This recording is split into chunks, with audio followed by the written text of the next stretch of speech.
السلام علیکم ورحمۃ اللہ وبرکاتہ۔ سوال: ایک نمازی مسجد میں پہنچا، اس وقت امام رکوع میں تھا، مقتدی نیت کر کے پہلے ہاتھ باندھ کر سبحانک اللہم پڑھے یا صرف ہاتھ باندھ کر رکوع میں چلا جائے؟ اس سوال کا جواب یہ ہے، جب نمازی مسجد میں داخل ہو اور امام کو رکوع میں پائے تو سب سے پہلے دیکھے کہ اس صف میں کہاں کھڑا ہونا ہے۔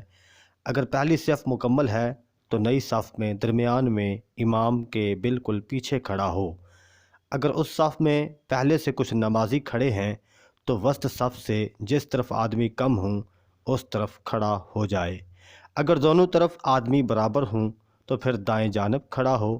پہلے بالکل سیدھا کھڑا ہو کے نیت کرے اور تکبیر تحریمہ یعنی اللہ اکبر کہے، پھر دوسری تکبیر یعنی تکبیر رکوع کہہ کر رکوع میں چلا جائے اور امام کے ساتھ شامل ہو جائے۔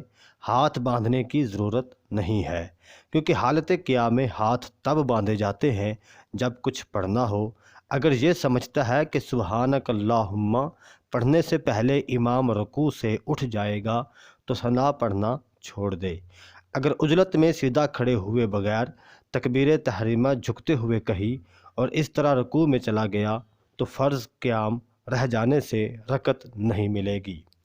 احباب ذی وقار، ایسی مزید ویڈیوز اور ایسے مزید مسئلے جاننے کے لیے ہمارے چینل کو سبسکرائب کریں اور بیل کے بٹن کو دبا دیں تاکہ ہماری ہر نئی آنے والی ویڈیو آپ تک بآسانی پہنچ سکے۔